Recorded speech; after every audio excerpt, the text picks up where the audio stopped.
चौकात कर्तव्य करतो. कर्तव्याच्या दरम्यान अपघातग्रस्त तसेच वैद्यकीय सेवेची गरज असणाऱ्या नागरिकांना आपण त्यांना प्रथमोपचार द्यायचा आहे.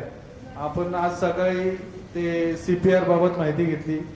तसं काही कुणाला अडचण आली तर आपण तशी मदत करणार आहोत. पोलीस खात्याकडून ज्या कामाची अपेक्षा आहे, वरिष्ठांनी जे आपल्याकडून जे अपेक्षा करतात की आपण व्यवस्थितपणे कर्तव्य करणार, त्या आपण आजपासून चांगल्या प्रकारे म्हणजे आपण पहिल्यापासूनच करत होतो, पण आपलं आज 3 दिवसाचं प्रशिक्षण झालं, त्यामुळे आपल्याला चांगलं ज्ञान भेटलेलं आहे.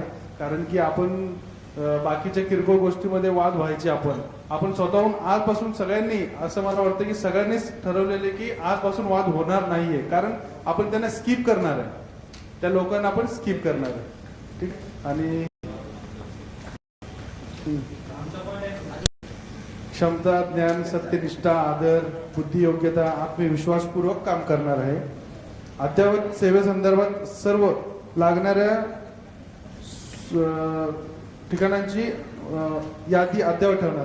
समजा आपण ज्या ठिकाणी कर्तव्यात आहात किंवा विभागात आपण कर्तव्य करतो, त्या ठिकाणी असणाऱ्या सर्व वैद्यकीय सेवा, हॉस्पिटल वगैरे या सर्व गोष्टींची आपण अद्ययावत माहिती ठेवणार आहे.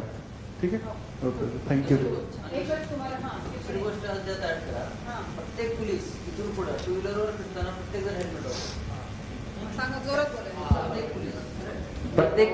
प्रत्येक ट्रॅफिक पोलीस आपण पेट्रोलिंग करताना कोणच हेल्मेट वापरत नाही. आपण आपल्या ड्रेसवर असतो, लोक बघत असतात, परंतु आपण फिरत असताना सांगतो लोकांना गाड्या काढून घ्या किंवा VIP मुवमेंट आहे त्यावेळेस आपण पेट्रोलिंग दरम्यान कोणीच हेल्मेट घालत नाही. बऱ्याचदा आढळून आलेलं आहे. तर आपणच आपलं या गोष्टी जर फॉलो केलं, सिग्नलला थांबलं, आपला घाई असते, आपण आपल्या ड्रेसवर अप्पर असतो वर, आपण निघून जातो. ह्या गोष्टी जर आपण फॉलो केल्या तर बाकीचे लोक सुद्धा फॉलो करतील. त्यामुळे आपण सुरुवात करून द्या हे की ह्या कोर्सच्या माध्यमातून एक आपल्या लोकांना चांगला संदेश जाईल. ठीक आहे. ओके, वेल डन सर. तुमचं नाव काय? नजाफ. आणि ह्यांना आता आपण हे प्रोफेशनलिझमचे जे बोललो, ओके, त्याच्यामध्ये फार महत्त्वाची गोष्ट तुम्हाला शिकवायची आहे की गोल घेतो आपण. गोल सगळ्यांना माहिती आहे गोल काय आहे, पण तो गोल असतो तो स्मार्ट असला पाहिजे. ओके, स्मार्ट गोल आणि साधा गोल मधला फरक सांगतो मॅडम पुढच्या वेळेला स्लाईड टाक त्याची. ओके, स्मार्ट गोल का महत्त्वाचं आहे हे एकदम बोलायला लागलं, मला एकदम कॉर्पोरेट ट्रेनिंगमध्ये बसल्यासारखं वाटलं की नुसतीच आश्वासन. त्याच्यात आपण नम्रतेने वागू, आपण असं करू तसं करू. कुठे आता ही ॲक्शन होती की हेल्मेट घाला, ही ॲक्शन आहे बरोबर, किंवा दिव्यांग व्यक्तीला रस्ता क्रॉस करायला मदत करा, ही ॲक्शन आहे. छोट्या मुलांच्या शाळेच्या बाहेर शांतता राखा, हॉस्पिटलच्या बाहेर शांतता राखा, हॉस्पिटलच्या बाहेर गणपतीची मंडळं नको, असं बरंच जे ॲक्च्युअल ॲक्शन आहे ना त्याला स्मार्ट गोल म्हणतो. ओके, स्मार्टचा फुल फॉर्म काय होतं त्या टाकतील स्लाईडवर. पण स्मार्ट म्हणजे स्पेसिफिक.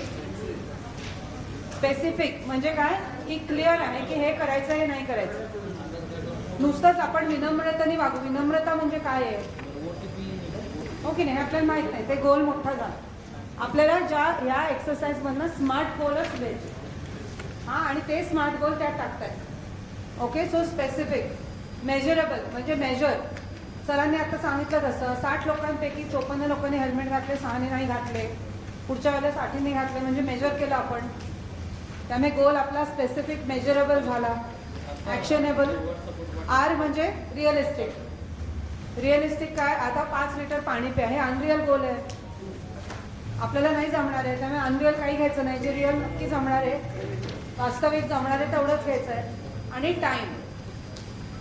Okay, time. आत्ताच मैत्रे म्हणले तसं आपण टाईम घ्यायचा का की मार्च 31 पर्यंत किंवा एप्रिल 30 तारखेपर्यंत सगळ्यांचे कधी हेल्मेट शिवाय कोणी दिसणार नाही. फोटो पण केव्हा, ते आज घ्यायचं आहे, 5 वर्षांनी घ्यायचं आहे का 2 महिन्यांनी घ्यायचं आहे? 1 महिन्यात. आम्ही नाही घेणार आहोत, तुम्हाला टाइम बाउंड करायचा आहे रोल. जे जे काय तुम्ही गोल घेताय ते टाइम मध्ये टाका ना. वाटलं तर कोणाकडे हेल्मेट तर आपण सरांना रिक्वेस्ट करू, सर्वांना तुम्ही सगळं करा पण त्याला टाइम डेडलाईन टाका. सर तुम्ही टाइम टाका. कळलंय स्मार्ट गोल म्हणजे काय आहे आणि रिअलिस्टिक असावं ना.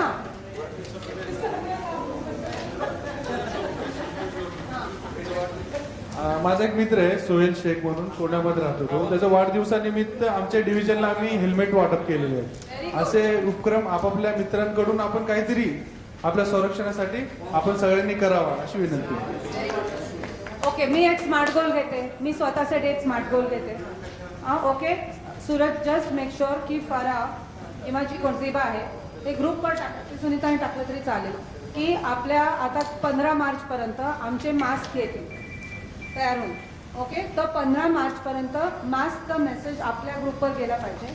हे मास्क इथे उपलब्ध आहेत. मुला मॅडमकडे त्यांची रिक्वेस्ट आली पाहिजे, कोणाला हवंय कोणाला नको. आम्ही अज्युम करतो की तुम्हाला 60 मास्कची गरज आहे. तुम्ही 60चे जमलं म्हणलं 200 पाठवा, 500 पाठवा, किती पाठवा, तेवढी ऑर्डर देऊन आम्ही तुमच्यापर्यंत पोहोचू. पण मास्क आपापलं जाऊन घेणं आणि घालणं हा तुमचा गोल आहे. मास्क देणं आम्ही गोल घेतोय, कळलं? म्हणजे तुम्ही ट्रॅफिकच्या व्यवस्थित तिकडे असं गोल म्हणते की 15 मार्चपर्यंत ग्रुपवर टाकणे. या काहीतरी गोल घेतील, चला 15 एप्रिलपर्यंत वाटप झाले जे काय, आणि मग घालणं त्याच्यानंतर. आणि तुम्ही फॅमिलीला पण मागू शकता, असं नाही की फक्त तुम्हाला आहे. Okay, so just ask. कळलं? आता स्मार्ट गोलचा अर्थ कळला? त्याने आश्वासनं नको, ऍक्च्युअल गोल पाहिजे. बोला. हेल्मेट घालूया हा फार चांगला म्हणजे इनिशिएटिव्ह आहे. तुमच्यापैकी किती जणांची मुलं 2 व्हीलर आता वापरायला लागली आहेत? ते हेल्मेट घालतात का? सो तिथून घरून सुरुवात करूया, स्वतःपासून आणि घरातून. ते जेव्हा लहानपणापासून सुरू करतील तेव्हा ते पुढे जाऊन पुढच्या पिढीपर्यंत पोहोचेल. ओके, ठीक आहे. तर तुम्हाला आता तुमचे जे गोल आहेत ते थोडे रिवाइज करा, स्मार्ट करा ग्रुपमध्ये, आणि मग टाका.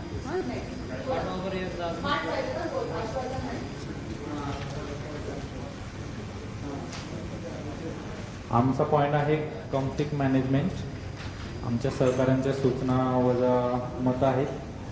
चौकात ड्युटी करताना कुठल्या गोष्टी टाळता येतील आपल्याला त्याविषयी आमच्या सहकाऱ्यांनी मत व्यक्त केले, ते मी एक एक सांगतो. हा,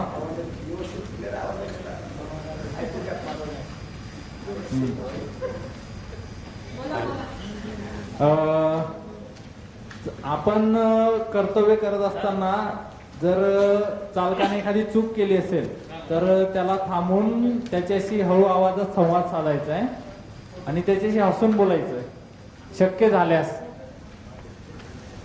दुसरा पॉईंट आहे, चालकाशी शांततेने आणि संयमी वृत्तीने त्याच्याशी हितजूत करायची किंवा संवाद साधायचा आहे. त्याने काहीतरी चूक केली आहे त्याच्या लक्षात आणून द्यायची. आपल्याला जर त्या संवाद साधताना जर राग येत असेल आपल्याला, तर आपला दुसरा सहकारी असतो त्याला त्याच्याशी संवाद साधायला सांगायचा, आपण त्याच्याशी बाजूला व्हायचं. याच्यामुळे काय होईल, जो वादाचं कारण आहे ते तिथंच मिटतंय. दोघं पण रागात नसता, आपण रागात असलो तर आपला सहकारी रागात नसतो, त्यामुळे तो त्याच्याशी चांगल्या प्रकारे संवाद साधू शकतो. दुसरा पॉईंट आहे, चालकाची संपूर्ण बाजू ऐकून घ्यायची आधी.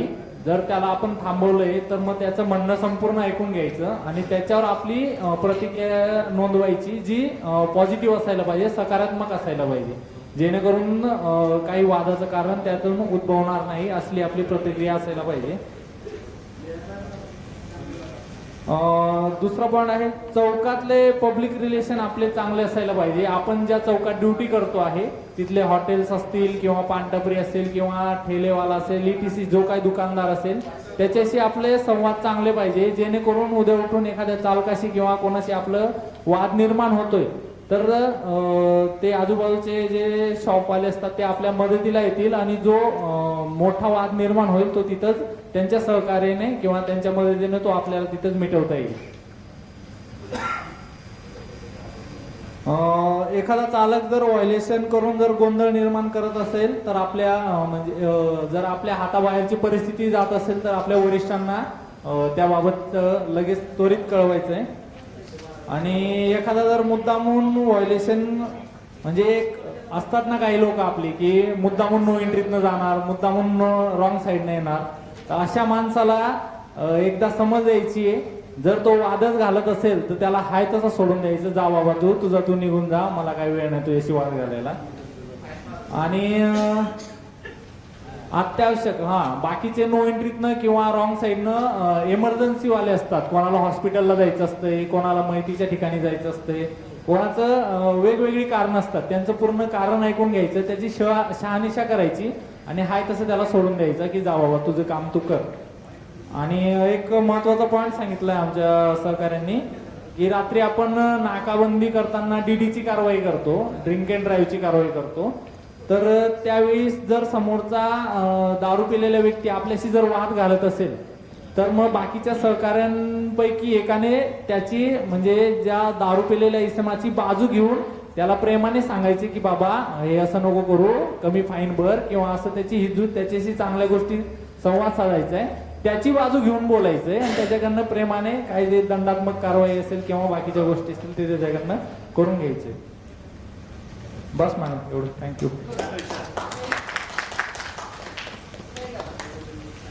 तुमचे कोण आहेत सहकारी यांचे कॉन्फ्लिक्ट? ओके, भांडणवाले. ओके मॅडम, अजून पुढचं पण घेणार आहेत थोडं कॉन्फ्लिक्टवर, पण हा खूप आपला ज्वलंत महत्वाचा विषय आहे आणि ह्याचे ऍक्च्युअल रिअल केस स्टडीज टाकत राहा पुढे ग्रुपवर की आम्ही हे वापरलं, असं घडू शकलं असतं, त्याच्याऐवजी असं घडवलं.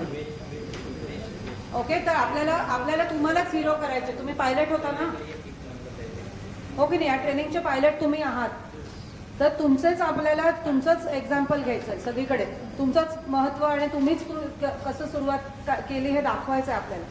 तुमच्याच क्लिप्स, तुमचं जे काय तुम्ही चांगलं आम्हाला द्याल ते आपण ट्रेनिंगमध्ये वापरू. आणि खरंच सर म्हणजे तसं मोठी अकॅडमी होईल, काय होईल, केव्हा होईल माहीत नाही, पण आपल्याकडे सगळं मटेरियल असेल त्याच्यात जोरात.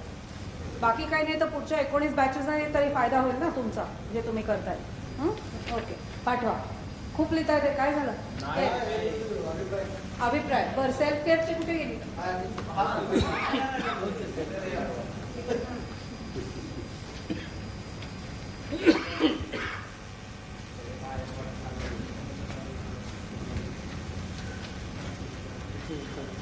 नमस्कार. मी आणि माझ्या सहकार्याने मिळून स्वतःच्या काळजीबद्दल, सेल्फ केअर, स्वतःची काळजी कशी करायची याबद्दल माझ्या सहकार्यांनी काही मतं व्यक्त केलेली आहेत, ती मी तुम्हाला सांगतो. दररोज सकाळी लवकर उठावे, उठल्यानंतर किमान 1 ग्लास तरी गरम पाणी प्यावे.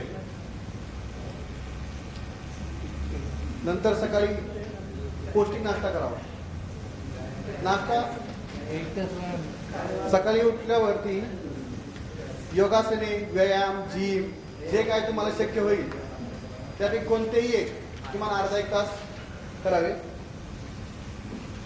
त्यानंतर पौष्टिक नाश्ता तुम्ही करा, त्यामध्ये कडधान्याचा जास्तीत जास्त वापर करा, फ्रूट वगैरे त्याचा वापर करा.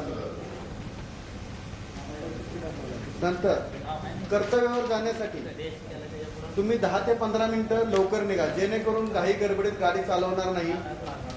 आणि घाई गडबडीत गाडी चालवल्यानंतर ऍक्सिडेंट होऊ शकतात, काही होऊ शकतं.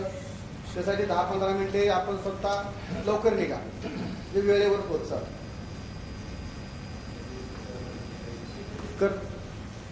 कर्तव्यावर जाताना आपण स्वतःजवळ पाण्याची बाटली, टिफिन जे काय लागणार आहे ते सोबत बाळगावे. कर्तव्यावर असताना दर तासाला अर्धा लिटर तरी पाणी प्यावे.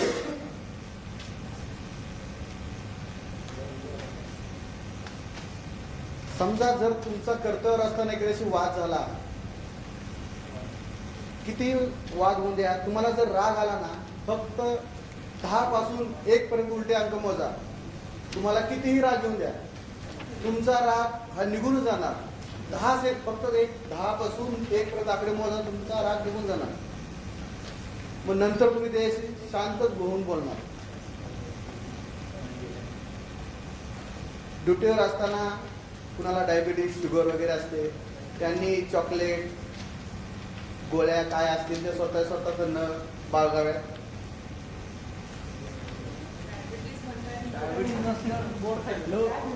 लो शुगर असते मॅडम काहींना, लो शुगर असते. तर त्यांना ते स्वतःच्या बाळगलं पाहिजे. हा, ग्लुकोज बिस्किट जे काय असेल ते बाळगलं पाहिजे.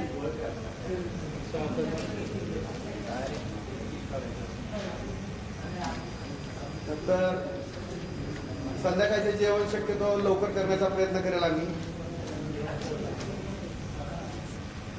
जास्तीत जास्त फॅमिलीला वेळ सुद्धा देण्याचा प्रयत्न करेल, जेणेकरून घरातील वातावरण शांत राहील. घरातील वातावरण जर शांत असेल तर आपण कर्तव्यावर शांत असतो. जर घरात चिडचिड असेल ना, तुम्ही कर्तव्यावर आल्या सुद्धा चिडचिड करणार.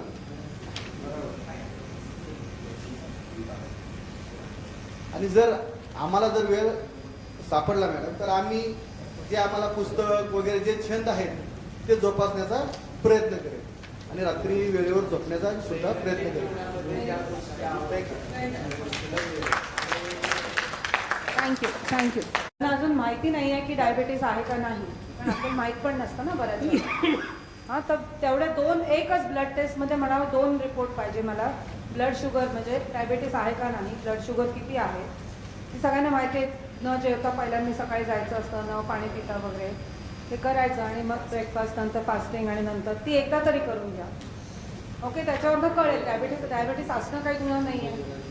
डायबिटीस असला तर त्याचं जे काय आहे ते ट्रीटमेंट घ्यायची आपल्याला, पण डायबिटीस माहीतच नाही आहे हे जरा डेंजरस आहे प्रकार, आहे का नाही? काय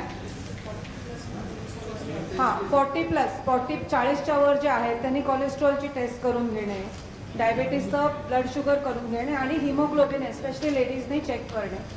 हिमोग्लोबिन काय आहे काउंट. हिमोग्लोबिन साधारण स्त्रियांचं 12 तरी पाहिजे, 11 तरी पाहिजे, पुरुषांचं 14 तरी पाहिजे, 14-15 पाहिजे, 14 पाहिजे साधारण. आणि फार सोपा उपाय आहे, ते नसेल तेवढं तर आपल्याला आयर्नच्या गोळ्या घ्यायच्या. काही नाही आहे त्याच्यात, काही म्हणजे हे नाही आहे, पण त्याच्यामुळे तुम्हाला विकनेस येऊ शकतो. पायाला मुंग्या, हाताला मुंग्या येऊ शकतात एका जागी बसून उभं राहून. ओके, तर पहिलं टेस्ट करून घ्या. मी असं नाही म्हणत तुम्हाला झालंय, पण टेस्ट तर करून घ्या ना. आणि ह्या सगळ्यासाठी मदत हवी असेल तर मी म्हणलं तसं माझे वडील तुम्हाला मदत करायला तयार आहेत. त्यांच्याकडपर्यंत तुम्हाला पोचायचं आहे, जायचं आहे लागलं तर. आणि असं नाही की तुम्हाला सगळ्यांनाच उठून स्वागला जायला पाहिजे. ते तुमच्या जवळचे सांगतील ना डॉक्टर, इकडे ते आहेत त्यांच्याकडे जात जा. अजून कोणी किंवा तुमचे नेहमीचे आहेत पहिलं त्यांना विचारा ना. ओके, तर आपण हे सेल्फ केअर करणार आहोत. मुलांसाठी, छोट्या मुलांसाठी खास आपण म्हणतो तसं की काल मी दुपारी परवा एक सांगितलं, शाळेतनं कोणाची मुलं शाळेत आहेत अजून? सगळ्यांची अजून शाळेत आहेत ना, मोठी नाही आहेत झालेली. तर शाळेतनं आल्यावर आपण मुलाला फोन करणार आहोत का? व्हिडिओ जमला तर व्हिडिओ नाही जमला तर ऑडिओ तरी करणार आहात. हां, प्लीज ते करा. तुमची पण आयुष्यातली 10 मिनिटं ती खूप छान जातील. रोज 10 मिनिटं, 10 नसेल तर 5 मिनिटं करा, पण करा. आता तुमच्या मिस्टर किंवा मिसेसशी कसं वागा मी काय जास्त सांगत नाही तुम्हाला, पण एकूण ते पण तेच आहे ना की समोरच्या व्यक्तीला बरं नसेल, हो की नाही, बरं नसेल तर जास्त वाटतं ना की हे नाही आहेत घरात. त्यावेळेला पण तो फोन कॉल फार महत्त्वाचा आहे आणि जो आपण वेळ देत नाही आपण त्या गोष्टीला. सेम नाही, आई वडील, आपले आई वडील कोणाचे असतील तर त्यांना ती 10 मिनिटं देणं खूप महत्त्वाचं आहे. ऐकणं त्यांचं, हो की नाही, काय झालं, ऐकणं महत्त्वाचं आहे त्यांना. ज्येष्ठ नागरिकांसाठी काय काय, तुमच्या सगळ्यांच्या आयुष्यात एकतरी ज्येष्ठ नागरिक आहे, सगळ्यांचे आई वडील, आजी आजोबा कोणीतरी आहेत. ओके, त्यांच्यावर तुम्ही एक गोष्ट सांगा मला, काय करायचं त्यांच्या आनंदासाठी. तुमच्या आयुष्यातली जे कोण ज्येष्ठ व्यक्ती आहे त्यांच्या आनंदासाठी काय करायचं? त्यांच्यासाठी 15 मिनिटं बर्थडे, त्यांचा बर्थडे रोज 15 ते 20 मिनिटं द्यायचे त्यांचे. अरे वा, कमाल आहे. तुमचं नाव काय? तुमचं? विनोद होंद्राव. विनोद होंद्राव. तुम्हाला माझ्याकडमध्येच आम्ही घ्यायला पाहिजे ते सोडून, नाही पोलीस सोडून. व्हेरी गुड, वेल डन. अजून काय कराल? हां, व्हेरी गुड. हां, आवडीचं पुस्तक वही काय जे आहे, पिक्चर. हां, आणि अजून काय कराल? ज्येष्ठ नागरिकांच्या आनंदासाठी काय कराल? ते सांगतात ते लांब असेल तर फोन करून. हां, ते सांगतात ते ऐकून घेतात. Very good. तर सर तुमचं नाव? रवींद्र मित्रे. हां, रवींद्र सर म्हणतात ते सांगतात ते ऐकून घेणं. नाही हो, फोन मी बिझी. अरे तुम्ही बिझीच असणार आहे, तुम्ही ट्रॅफिक पोलीस आहे, तुम्ही बिझी नाही तर अजून कोण बिझी? हो की नाही? आणि हे सगळं करायचंच आहे आपल्याला. विकेंडला किंवा जेव्हा केव्हा वेळ मिळेल त्यांना पिक्चरला घेऊन जा, नाटकाला घेऊन जा. काय त्यांना खायचं, वडापाव तुम्ही एवढे खाता त्यांना पण द्या आणून. ज्येष्ठ नागरिकांना कोणाला म्हणजे काय, आणि दोन्ही साईडच्या नाही तर घरात वाद होतील. ओके, हे मी का सांगते, कारण ह्यांनी आपल्या फॅमिली जवळ येणार आहे. ह्या फार महत्वाच्या गोष्टी आहेत. आणि कोणाच्या घरात डिमेन्शिया झालाय, कोणाला म्हणजे आठवत नाहीये वगैरे, ज्येष्ठ नागरिकांच्या. कोणाच्या घरात असे ज्येष्ठ नागरिक आहेत का ज्यांना विस्मरण होत आहे, अजिबात आठवत नाहीये वगैरे? असं नाहीये कोणी, पण होऊ शकतं. ओके, होऊ शकतं. आणि जेव्हा ते होतं तेव्हा तुम्ही जर समोर नसाल तर तुमची स्वतःची आजी, आई, वडील तुम्हाला विसरतील. तेव्हा तुम्हाला लक्षात येईल, अरे आम्ही आधीच करायला पाहिजे. ओके, त्याच्यासाठी माया केअरची मदत घ्या. तर तुम्ही 2 मिनिटं व्हिडिओ ऑफ करा, मी त्यांना फ्री काय काय देणार आहे.